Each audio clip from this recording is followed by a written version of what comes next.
Boa noite para todos, bem-vindos ao programa Militão e Militão. Olha, já estão abertas as inscrições, né, para você que tem filho e quer inscrever seu filho no processo seletivo do Colégio Militar que vai ter aqui em Londrina, do Colégio da Polícia Militar que vai ter aqui em Londrina, lá na Escola São José. Olha, é uma boa, hein?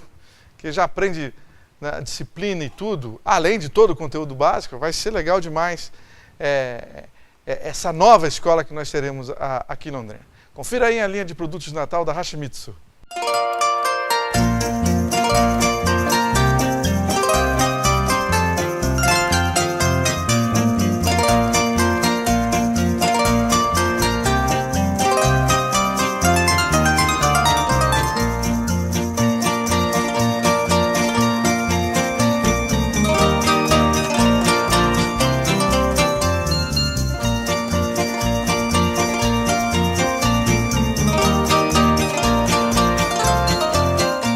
Eu quero te dar uma dica para você consumir carne da melhor qualidade, de produção própria. Eu estou falando do supermercado Santarém. Eles produzem tanto no Mato Grosso como no Paraná, cruzamento de Angus com Nelore, e ofertam lá tranquilamente a melhor carne de Londrina. Dá uma olhada aí. A rede de supermercado Santarém é a única da região com modernos métodos de manejo e controle absoluto em todas as etapas do processo. Garantia de carne macia, marmorizada, resultado do cruzamento Nelore e Angus de nosso próprio plantel. Produzimos o famoso porco light, com percentual mínimo de gordura e produção própria de linguiças e embutidos. Supermercado Santarém. Carne boa é lá que tem. Agora vamos conversar com o engenheiro civil José Pedro da Rocha Neto, que algumas vezes já veio ao programa aqui, contou histórias relacionadas a Londrina, histórias relacionadas ao Paraná, questões relacionadas entre o sul e o norte do Paraná. E você que está acompanhando ficou sabendo de muita coisa, porque a gente não vai ler sobre o passado do Paraná, não vai pesquisar. O Zé Pedro, além de ser um pesquisador, um historiador e um escritor, também a família dele fez parte dessa história e por isso muita coisa está na mente do Zé Pedro. E hoje nós vamos conversar um pouco sobre como era a formação, como os estudantes daqui estudavam em escolas superiores, lá no início, né, lá no início do Paraná. Como vai, Zé Pedro? Tudo bem? Tranquilo? Boa noite, eu agradeço mais uma vez o convite que você tem me feito e eu estou à sua disposição. Zé Pedro, você se formou em Engenharia Civil em 1964, por essa que é a universidade mais antiga do Brasil, a Universidade Federal do Paraná, não é isso? Isso. Engenharia Civil. Engenharia Civil. A Universidade do Paraná, ela foi constituída em 1912. E eu, em 1960, ingressei na universidade, ela não tinha 50 anos ainda. E era tida como uma das universidades mais antigas do Brasil. E quando a gente fala isso, o pessoal estranha, porque existiam escolas de medicina em Salvador, direito em Olinda, no Rio de Janeiro também tinha medicina, direito, filosofia, em São Paulo tinha etc, etc. Mas a unificação dessas escolas, digamos assim, faculdades, em uma grande unidade, e que denominou-se universidade, ela aconteceu a primeira vez a nível de Brasil, no Paraná. Mas em seguida também em São Paulo, Rio de Janeiro, etc, etc. Mas as glórias de ter sido a primeira, ainda que de poucos meses, como universidade, coube ao Paraná, a Universidade Federal do Estado do Paraná, e eu lá ingressei no começo de 1960. Só por curiosidade, o prédio está preservado, ainda está sendo usado, né? O primeiro prédio. Quando a universidade foi constituída, foram reunidos diversos cursos, farmácia, agronomia, direito, que já tinha lá. E a engenharia, porque a engenharia tradicionalmente não era engenharia civil, era engenharia militar. E engenheiros militares eram formados na Bahia, eram formados no Rio de Janeiro, eram formados em São Paulo, e estavam aí. O curso de engenharia civil, ele praticamente também iniciou-se em 1912 no Paraná. Mas já nessa época aconteceu meses depois em São Paulo, meses depois no Rio de Janeiro, etc. Mas coube o mérito e a glória de ser a primeira universidade do Paraná. Opa. Antes disso, onde os estudantes paranaenses se formavam? Olha, Eu diria que formaram-se, porque o Paraná, não nos esqueçamos, que era a 5ª comarca do estado de São Paulo. E o estado de São Paulo, evidentemente, como a capital da província de São Paulo, ela tinha lá desde há muito tempo cursos superiores. E eu diria ainda que isso aí precisava uma abordagem mais ampla, porque as faculdades apareceram primeiro nas províncias que mais se destacaram. Quando o Brasil foi descoberto, logo em seguida o rei de Portugal repartiu em capitanias hereditárias, e uma das capitanias hereditárias foi a de Pernambuco, que se destacou muito porque o Duarte da Costa veio e trouxe uma imensidão de gente da sua família para efetivamente povoar aquela capitania, e ela começou a produzir açúcar em seguida, ficou rica, e com isso nasceu a necessidade de escola primária, escola secundária e escolas superiores lá. E a capitania de São Vicente e o Rio de Janeiro, que fazia parte de uma outra ali, também a necessidade de escolas primárias, liceus, ginásios, já era uma coisa antiga. No Paraná também, quando tornou-se, digamos assim, separou-se de São Paulo e denominou-se província do estado do Paraná, os primeiros presidentes que aqui vieram, eles se preocuparam com o ensino escolar, o ensino básico, com o ensino do liceu, que é o ginásio. E com isso apareceu também uma escola de formação de professores em Curitiba, e já começaram a surgir escola de comércio, escola de ciências contábeis, apareceu direito, etc. E anos depois isso redundou numa reunião de todo esse agrupamento, e reuniu-se sobre a égide da Universidade Federal do Paraná. E quais as escolas superiores mais antigas do Brasil? Olha, eu diria para você, aonde as capitanias mais se desenvolveram, apareceram escolas superiores. Se a gente analisar os Estados Unidos teve uma colonização melhor. As universidades, as faculdades apareceram muito antes do Brasil. Mas as capitanias que tiveram sucesso, com o exemplo de Pernambuco, apareceu a Faculdade de Direito. Lá também em Pernambuco apareceu a Santa Casa de Misericórdia, era uma instituição portuguesa, né, destinada a cuidar de doentes. Evidentemente trouxeram médicos para cuidar disso. Apareceu também em São Paulo, em Santos, no Rio de Janeiro, essas casas, Santa Casa de Misericórdia. E com o aparecimento disso, evidentemente, surgiram a primeira faculdade de medicina em Salvador, e em seguida, em 1806, quando Dom João VI esteve no Brasil, no Rio de Janeiro, e logo em seguida em São Paulo também. Opa!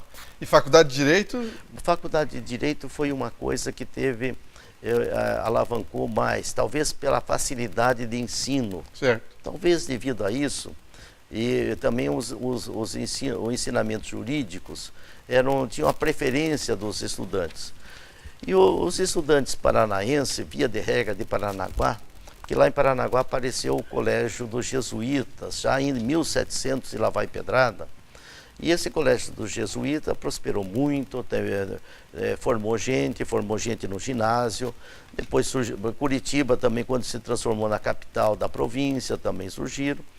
Mas não tinha uma faculdade. Sim. E o pessoal de Paranaguá usava muito um serviço de navegação costeira, porque tinha uma navegação costeira com programação que atendia diversos pontos da costa brasileira, Rio de Janeiro, São Paulo, São Vicente, Paranaguá, São Francisco, Florianópolis, etc. Então, esse serviço de navegação costeira, com programação certa e horário certo, como se fosse um ônibus, certo, de vez que ainda não tinha a ferrovia, isso facilitou que as famílias mais abastadas enviassem os seus filhos para estudar em São Paulo, no Rio de Janeiro, etc.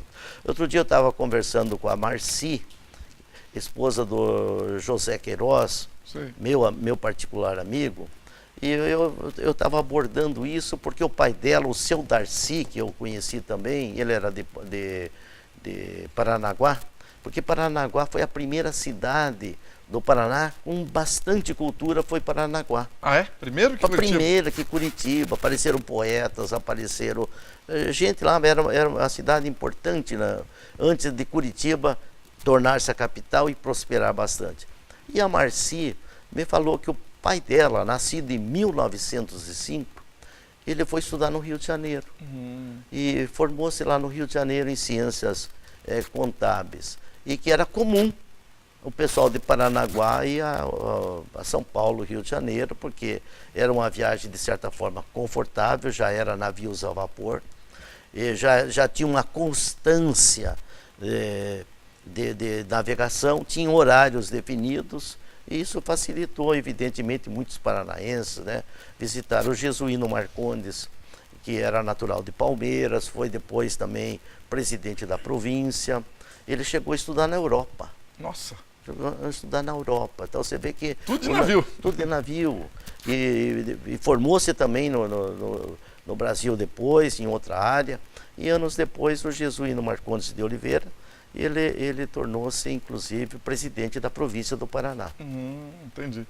Então, e demorava, não? Vamos para Paranaguá, São Paulo, ou que Paranaguá, Rio, um dia? Olha, eu acredito que é mais ou menos um dia. Você estabeleceu muito bem de uma observação boa. Eu acho que não era uma viagem demorada. E também, se o tempo tivesse bom, devia ser confortável. É verdade. Bom, já acabou? Nossa, podia ter mais tempo. Obrigado ao engenheiro civil José Pedro da Rocha Neto. Olha, bastante curioso, hein? Essa história das escolas, das faculdades. Bom, nós vamos voltar a conversar com o José Pedro sobre mais coisas relacionadas ao Paraná, Londrina, ao norte, ao sul, a Curitiba. Tem muita história boa. Obrigado, José Pedro. Eu que agradeço. Ok, já voltamos com o programa Militão e Militão. Super pré-internet da Sercontel. Para quem não sai da internet, franquia mensal de 4 GB sem bloqueio. Para quem quer ligar sem se preocupar com nada. Ligações locais e SMS à vontade para qualquer operadora. E para quem não quer se preocupar com recargas, recarregue e use por 1 ano por apenas R$ 4,90. Sercontel, super pré-internet. Você faz uma recarga, turbina seu celular e usa como quiser. Mais informações, ligue 1051.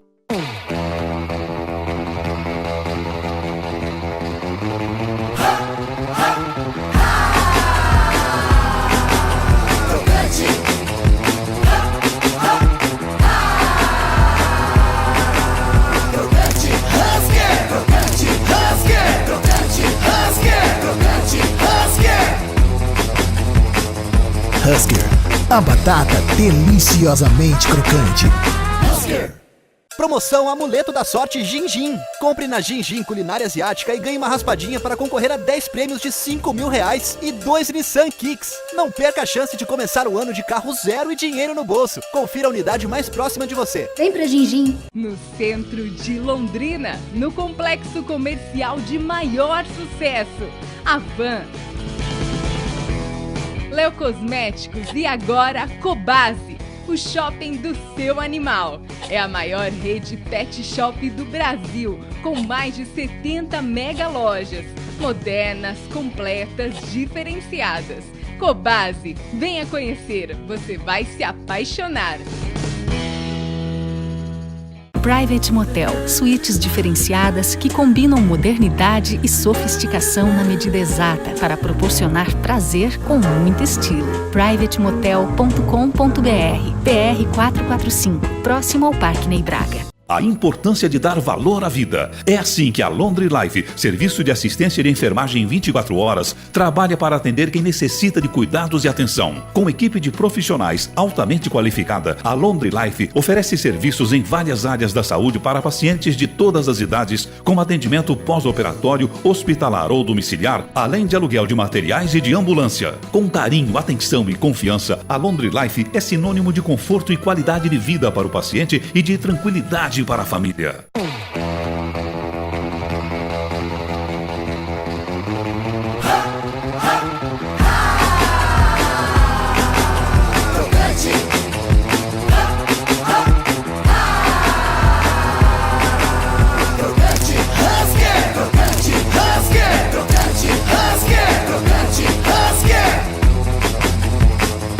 Husker, a batata deliciosamente crocante.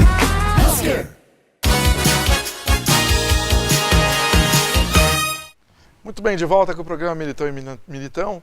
Olha, dia 7 de dezembro, cantata de Natal da Inesul, que é um evento tradicional dessa instituição de ensino. Vai ter Papai Noel, vai ter doces, musical com o grupo Quinteto de Cordas Brave e participação também das Black Divas e Crespo. Vai ser legal, né? Fica na Avenida Duque de Caxias, bem do lado do Super Mufato, a faculdade Inesul. Muito bem, você já trocou a bateria do seu carro? As baterias MaxLife são desenvolvidas com a mais alta tecnologia, garantindo muita energia e desempenho para o seu veículo.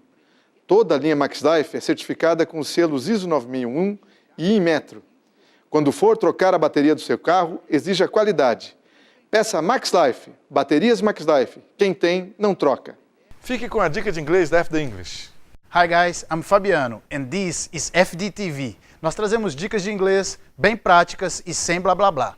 Para as palavras my e mine, quando você faz a pergunta is this your key? Esta é sua chave? Nós podemos responder ela de duas formas. Veja, sim, é a minha chave. Yes, it's my key. Ou sim, é minha. Yes, it's mine. Observe que quando nós mencionamos o objeto, neste caso a chave ou key, nós usamos my. A palavra my é sempre usada com um objeto. This is my car. Ou my life. E etc. Já a palavra mine é usada sozinha, porque se sabe de qual objeto está falando. This is mine. Por isso lembre-se, para a palavra my, você sempre usa um objeto. E para a palavra mine, você sempre menciona ela sozinha. Essa foi a dica de inglês com a FDTV. E agora vamos conversar com Arnoldo Bulli, comentarista aqui do programa Militão e Militão. Como vai, Bulli? Tudo bem, Marcelo? Boa noite aos telespectadores. Estão aí, né, Marcelão? Ô, Bulli, o problema das vagas carcerárias se intensificou agora? Tá mais difícil de achar um lugar para cada bandido que é preso, vamos dizer assim? Marcelo, a situação tá delicada. Inclusive, isso é notório, né? Todos os organismos que são voltados à segurança pública dentro do Brasil estão preocupados com essa situação. A gente vê muito preso, né, com pena, né, condenado aí, usando a tornozeleira eletrônica e cometendo delitos, crimes novamente nas ruas. Então, quer dizer, é claro, notório que essa ação da Vara de Execuções Penais não é a melhor. Então, Marcelo, é uma situação que durante anos a gente vem falando aí em relação à vaga carcerária, e eu volto aqui, Marcelo, a dizer que é muito importante essa execução das 14 penitenciárias e os anexos, né, no estado do Paraná que estão aí, que eram para ser construídos, não construíram, né? E coloca em risco não só os presos, mas também aqueles agentes que trabalham, né, diuturnamente nas penitenciárias do nosso estado, né, Marcelo? Então você que conversa com agentes penitenciários e policiais de Curitiba e de todo o estado, o problema é em todas as cidades, não é só Londrina, não é só... A situação ela está caótica em todos os municípios do estado do Paraná. Né, são delegacias abarroadas de pessoas, né, de presos, muitos deles condenados e sem vaga nas penitenciárias, né? É claro que lá dentro das delegacias tem o preso do juiz, né? O preso do juiz é aquele preso que já está condenado.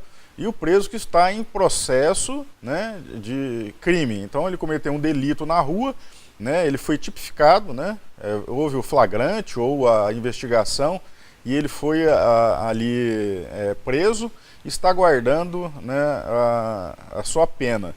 Então, tem lá, como eu disse, presos do juiz e presos esperando ali as vagas, né, e as suas condenações no sistema prisional. Então, Marcelo, é muito delicado isso, né, a gente tratar de situações em que o sistema carcerário do Brasil, ele não está funcionando, ele não está andando, né. A gente viu em certos países aí que existem penitenciários que estão fechando as portas. Não é o caso do Brasil.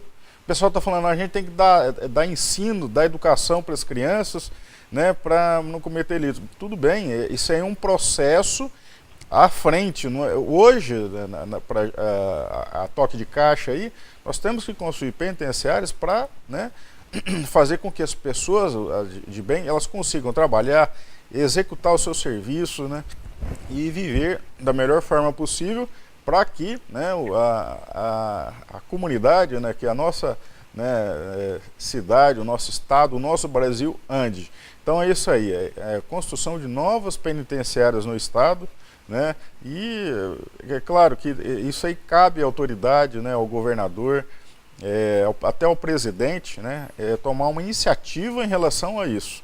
Né, é até injusto juízes que estão aí à frente das varas de execuções penais acharem locais para prender, né, bandidos com alto potencial ofensivo em relação a crime. Né? A gente vê que no começo começou com o pessoal sendo preso e usando tornozeleira eletrônica ali com pequeno potencial ofensivo, e hoje já degringolou, não existe mais o pequeno potencial ofensivo. Você vê preso com tornozeleira eletrônica, né, cumprindo pena, que a gente vai colocar assim, por roubo ou alguma coisa do gênero, né, Marcelo? Essa semana eu vi uma iniciativa, eu não me lembro, acho que é de um deputado federal, ou aqui no Paraná, acho que não é. A iniciativa é a seguinte, que o preso tem de pagar pela tornozeleira eletrônica. É correto, né, Bulho? O que você acha? Nos Estados Unidos paga, viu? Paga, não tem conversa. Então, Marcelo, existe uma interpretação jurisprudencial em relação aos presos, que até a vaga carcerária deles, né, ao qual eles se hospedam, né, tem que ser onerosa, ou seja, a pessoa tem que pagar, o preso tem que pagar. Então, eu não acho nada mais justo que a tornozeleira, né, que vai ser usada por ele, um benefício da pena para eles, né, usar. Então teria que ser, né, cobrado aí, Marcelo. É uma situação aí, né, no entanto, hoje eles não pagam, ainda por cima eles danificam a tornozeleira para não serem encontrados, né? Já que, se você olhar o programa policial, sem medo de exagerar, metade dos crimes aqui em Londrina são cometidos por presos com tornozeleira eletrônica. É ou não é? Exatamente, Marcelo. Inclusive, um atropelamento, esse dia para trás, lá no centro de Londrina, né, um preso teve, quer dizer, até então a pessoa achava que era uma pessoa atravessando a rua. Um carro colheu essa pessoa, existiu a fratura exposta ali em face do acidente, foram levantar a situação, esse elemento tinha acabado de fazer um assalto a uma loja, estava fugindo, né, ali e foi atropelado. E notoriamente estava usando a famosa tornozeleira eletrônica no centro de Londrina. Então, quer dizer, nós vemos isso, Marcelo, exatamente. A tornozeleira eletrônica, ela não é hoje, atualmente, da questão moral, cultural brasileira, né, uma peça que vai trazer uma segurança para a sociedade, não. Se fosse num país mais desenvolvido, de primeiro mundo, acredito que teria mais. Mas o pessoal hoje, inclusive, hoje o pessoal passa, anda com a tornozeleira eletrônica nas ruas, na periferia, né, mostrando e dizendo que está com tornozeleira. Para eles é um troféu estar usando a tornozeleira eletrônica, Marcelo. Quanto custa para o Estado uma tornozeleira eletrônica, Bulho? Mais ou menos. Marcelo, uma tornozeleira eletrônica hoje está em torno de R$2.000. Nossa. E o sistema também de vigilância e monitoramento, né, que você tinha falado também, ele não é eficaz nesse quesito, pelo fato dela ser passível, né, de adulteração, né, inclusive com um mecanismo que eles usam, né, para fazer furtos e roubos aí, né, usa gaiola de Faraday, que é um dispositivo ali, uma situação em que coloca um papel, alumínio ou alguma coisa que valha em relação a isso e interrompe o sinal. Opa. Todos nós sabemos que dentro da tornozeleira, Marcela, é um chip que existe igualmente do celular, né? Então, um exemplo é do seu celular, você pegar e fazer esse teste, né, ele vai interromper o sinal com a torre. Exatamente a tornozeleira, da mesma maneira. Então, quer dizer, você vê que o sistema ele é falho, né? Uma hora, a gente tem contato com o pessoal que faz esse serviço de fiscalização, né, que tem determinados momentos que essa pessoa, né, esse preso com a tornozeleira eletrônica, ele some do ponto do mapa de fiscalização e aparece em outro, né? Então, o pessoal quer saber o que acontece, né? Muitas vezes é isso, ele está cometendo um ato delituoso, né? Cometeu e ele aparece em outro local. Então, quer dizer, pelo caminho, né, por onde ele está passando ali, ninguém sabe exatamente aonde ele estava. Então não pode ligar o crime, né? Quer dizer, pode se investigar, mas não relacionar. Essa semana eu também ouvi uma notícia, né, sobre a questão da construção da nova sede para a 10ª Subdivisão de Polícia, mas não vai ser para esse ano. O ano está acabando, né? Eles iam mudar de onde eles estão ali? Então, Marcelo, tem um projeto ali, inclusive, da Secretaria de Segurança Pública, para uma locação ali na Via Expressa, né?